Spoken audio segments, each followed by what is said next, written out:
Hi, everybody. It's Jay, and I am back in the booth with you for another sneak peek video preview for this week's new release here on Say with Jay. Our new release this week is Just a Cowboy's Secret Baby. It's the 6th book in Jessie Gussman's Flyboys of Sweet Briar Ranch Western Sweet Romance series, and got more about the story and a live preview reading for you in just a bit. But, as many of you know, Jessie, in her most recent books, has been including a dish, and I've been cooking it for you. Well, we're going to do that again here today. Well, technically speaking, I'm going to watch, because today we're baking. And it's maybe not a dish that is as central to the story, certainly as the Marry Me Chicken was in Just a Cowboy's Love Story, but it is one that is absolutely beloved for sure. I'm talking about the humble brownie. Yes, we are baking brownies today. And now me, I'm not much of a baker. I've always just gone and gotten, a store-bought mix for that. I had no idea how easy it was to actually make it from scratch. But I don't think that was something I was ready to just jump in and try. So today we have a special guest with us, my wonderful daughter-in-law, Jenna, for a segment we're calling Cooking with Jenna. Without further ado, let's jump in and make some homemade brownies. Now, as always, don't worry about trying to capture all of these ingredients and amounts in real time. They'll all be listed in the description of the video down below. You may have to hit show more or show all, whatever it says on your device, to see that. All right, let's get started.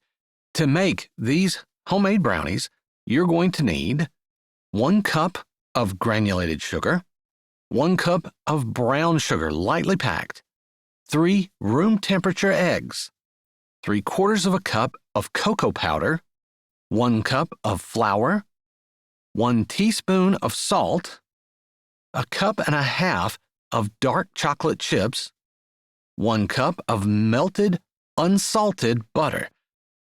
You also need 1 tablespoon of vanilla extract, and then the secret ingredient here, 1 tablespoon of coffee. Trust me, these are not going to be coffee-flavored brownies. I'll talk about that more in a second. You want to preheat your oven to 350 degrees and prep an 8x8 baking pan with parchment paper. This makes getting the brownies out of the pan and clean up so easy. So, your first step will be to crack your 3 eggs into a mixing bowl. Then, whisk them up just a little bit. We're adding all of our wet ingredients first. So, first up will be our melted butter. Next, we're going to add our tablespoon of vanilla extract and our tablespoon of coffee. Give that a whisk to get all your wet ingredients mixed up a little bit more. Next, we're going to start to add in our dry ingredients, beginning with our cup of granulated sugar, our brown sugar, we add our salt, our cocoa powder,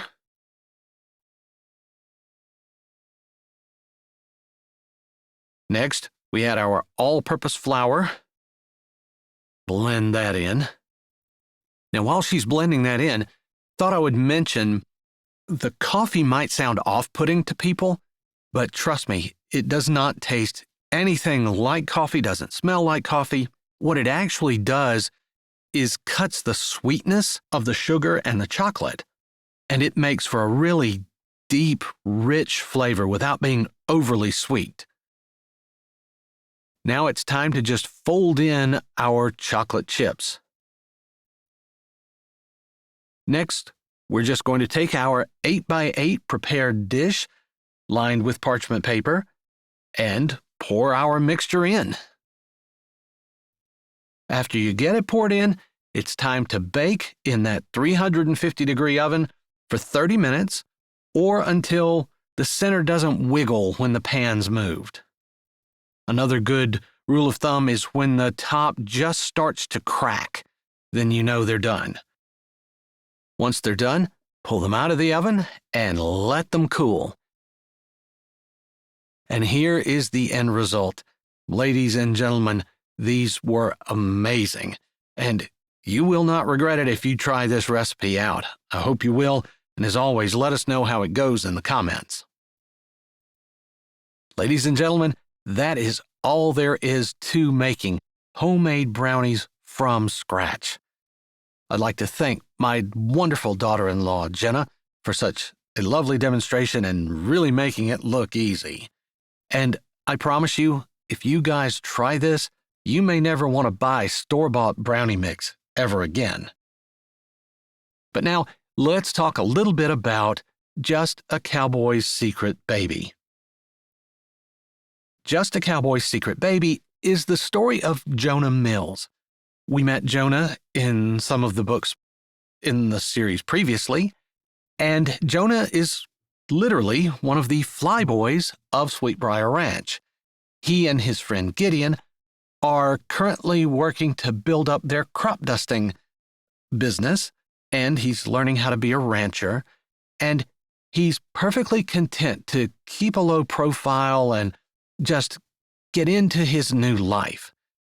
Because aside from adjusting to civilian life after leaving the Air Force, he's also still adjusting to life after what could charitably be termed as a disastrous marriage. It's also the story of Darby Woods. Darby has come from Baltimore, Maryland to Sweetwater with her adopted daughter Amber in search of Amber's father, who Darby has never met. She only knows a name and where he is. Why she's suddenly, urgently trying to find Amber's father, I won't spoil, but this is a live preview reading of their first encounter together. I hope you'll listen to the preview, hope you enjoy it, and then you'll come back to hear the full audiobook this Friday here on Say with Jay. Darby parked her car along the road, down the street from the only diner or place to get food in Sweetwater, North Dakota. She wasn't sure whether this was a good idea or not, but she had committed, and now she was here. "What are all those people doing standing around that store?" Her daughter, Amber, asked from the back seat. "I'm not sure. That's where I was planning on eating lunch before we started looking around town." "I'm hungry," Amber stated, which didn't surprise Darby. She was hungry too. "Maybe they have some kind of sale going on or a popular recipe." She spoke, but mostly to herself. She hadn't heard or read of anything going on in Sweetwater today. It was 1 in the afternoon.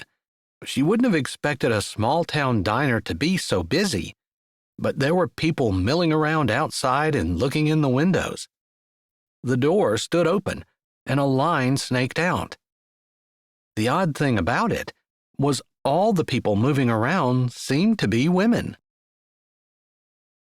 She might have thought maybe the local news station was holding an interview in the diner or some such thing like that, but that didn't explain why she didn't see any men around.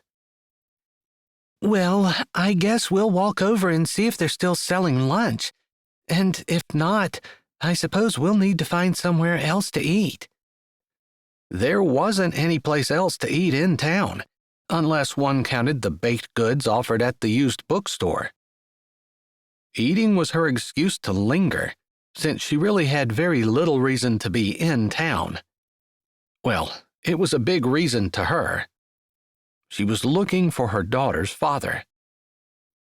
"Come on, let's go see what we can find out." She opened her door, getting out and grabbing her purse. Amber climbed more slowly from the back seat. At 8 years old, Amber wasn't quite old enough to understand that Darby wasn't just taking a joyride while on vacation. Although she knew Darby had sold her catering business and they were looking for a place to put down roots, as Darby had explained it to her. She didn't know all the reasons why. She also didn't know that the man who was her father lived in this town, according to the information that Darby had been able to look up. Which wasn't much. He actually lived outside of town on a place called the Sweet Briar Ranch. Darby was not familiar with North Dakota. She wasn't familiar with the West at all, being from Maryland. She hadn't left Maryland for the sole purpose of finding Amber's father, but since she had to leave for Amber's sake, she thought she should look for Amber's father before she settled down anywhere else. She didn't like the feeling of not having roots, of just drifting. She wanted to have a plan and live out her plan. She didn't want to just rely on God to show her the next step. She wanted to see the entire path from here to eternity. That wasn't usually the way life worked out, and it definitely wasn't the way God usually worked. He wanted a person to take a step and then stand in faith until it was time to take another. Sometimes the standing in faith was harder than taking steps. Mom? Yes, she said to her daughter absently. Is that a woolly mammoth?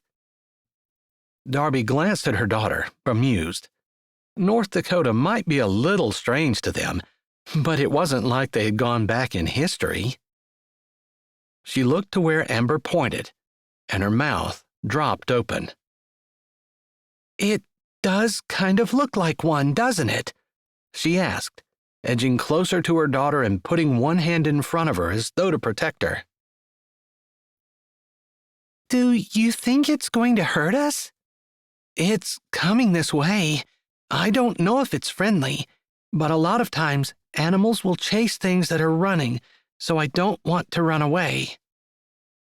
They'd only walked a few yards from her car, but there was a bench on the sidewalk that was closer, so she walked, slowly and as carefully as she could in a state that was starting to feel a lot like panic, to the back of the bench and stood behind it, watching the animal draw closer. He looks friendly, Amber said. Yes, he does, doesn't he? It was true. What she could see of his eyes seemed calm and gentle, but she never took a risk when it came to her daughter. I don't think we should assume he is. You don't just go around petting strange cows. She thought it was a cow. She'd never seen one with quite that much fur, hair. She wasn't sure. But the horns he sported looked an awful lot like the horns on cows she'd read about in the Old West. Longhorns, they were called. She didn't remember them having long, shaggy hair on them. This one wasn't very tall. She'd always pictured longhorns as being much bigger. The animal moseyed closer, stopping on the other side of the bench and seeming to look at them with those liquid, gentle eyes. Those horns were wicked. Also, tigers had cute eyes, too. She'd looked at them often in the Baltimore Zoo and Aquarium where she and Amber had spent many afternoons. They looked so cool, so sweet and cuddly. They were wickedly dangerous. There was no way she was going to assume that this beast in front of them was harmless, not with her daughter's life at stake. Mom, I think he wants us to pet him, Amber said, pulling at her hand, which Darby had gripped as she pulled her daughter behind the bench. Maybe he wants to eat us, Darby said, not in a scared tone but in a conversational tone. At least, she hoped she kept the fear out of her voice. Don't be silly, Mom. Cows eat grass. Maybe we've met the one cow in the entire United States who wants to expand his palate. Mother, you're being ridiculous. Her daughter's vocabulary was much larger than a normal child's. That wasn't exactly the reason she'd left Maryland, but it was one of them. Her daughter had another special ability that had necessitated their flight from their home state. I'm just being a mom. I'm doing my job, which is to protect you. I don't know for sure whether this cow is dangerous or not, and those horns are huge. While you're almost certainly right that he's benign, if you're not correct, we have more to lose than if I am inaccurate in my observations of the situation. Mom, you talk like that when you're scared. She was right.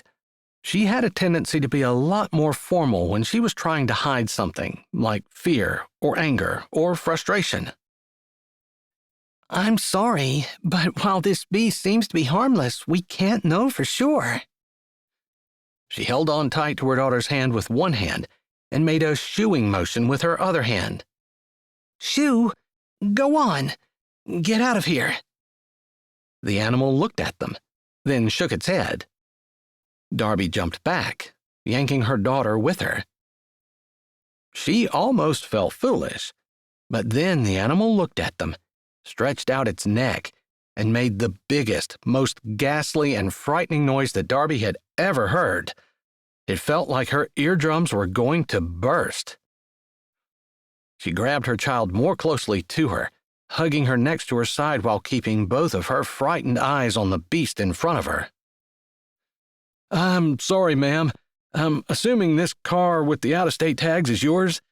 Billy must have noticed we had someone new in town and came to welcome you folks to North Dakota." A man, dressed in cowboy boots, worn blue jeans, a belt buckle as big as Texas right in the center of his belly, and a button-down shirt with the top two buttons unbuttoned and the sleeves rolled up to his elbows, spoke behind her. Completing his ensemble was a cowboy hat that hid half the man's face. She couldn't quite see what color his eyes were, but the jaw that stuck out from underneath it was covered in stubble and looked to be square and hard. Billy? "That's our steer." The man's voice held humor. A shiver traveled up her spine. "Sweetwater's own mascot. He doesn't usually welcome strangers. In fact, he usually shies away. But I guess he saw you coming and figured your daughter here would love to pet him." The man grinned at Amber, who grinned back up at him. Really? You mean I could really pet him? "Sure can. He's gentle as a lamb, as long as your mom says it's okay." Are you sure? "Sure as shootin'.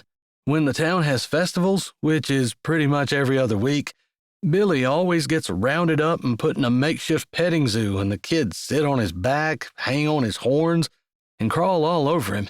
He loves it." That's crazy. She couldn't help but say. "I think, if you're actually from Maryland and this is your first time in North Dakota, that's going to look pretty normal once you see the rest of the stuff these North Dakota folks do." You're talking like you aren't from North Dakota, and yet you sound like you are, she said, noticing the way he interchanged his third and first person pronouns. "I've lived here for not quite 2 years, and I got acclimated pretty well. And by that, I mean that I survived 2 winters, and I feel like I should earn some kind of major award for that." She laughed. That's the sign that you've acclimated to the state? Surviving the winter? "I don't know how long you're staying, but if you're here in January, you'll feel like you need a badge of honor too if you make it through the month." I'm not sure if we're staying or not, Darby said, liking this man, who told it like it was and who seemed friendly but not in her face, gave her enough space to make her feel comfortable. Mom, can I pet the cow? "It's actually a steer," the man corrected Amber. She liked that he didn't treat her like a little kid, but acted like she was capable of rational thought. so many men didn't know how to act around children. I suppose if the man, I guess we should introduce ourselves, she said a little uncertainly. She wasn't used to meeting strange men on the street and handing out her name like candy. But Sweetwater seemed like a friendly place and a lot different than Baltimore. Plus, the man had been kind. That didn't mean she trusted him. It just meant she was going to introduce herself. I'm Darby, and this is my daughter, Amber. She held out her hand. The man took it. His hands were rough, strong, and his grip firm. I'm Jonah Mills. Darby gasped. Her train of thought was a little derailed because she wasn't expecting his grip to make jolts of electricity shoot up her arm. Unexpected, but not unpleasant. As he stepped a little closer, she could see under the brim of his hat to the deep brown eyes shadowed there, serious but with laugh lines crinkling the corners. Her eyes caught on his, and their hands remained clasped even after they stopped pumping. This was the man, Amber's father. Hi, this is Jay, and thanks for listening. If you're ready for another great audiobook, here's one we think you might like. Or check out the playlist with all our latest releases. Don't forget to subscribe to Say with Jay, give this video a thumbs up, and tell us what you liked in the comments.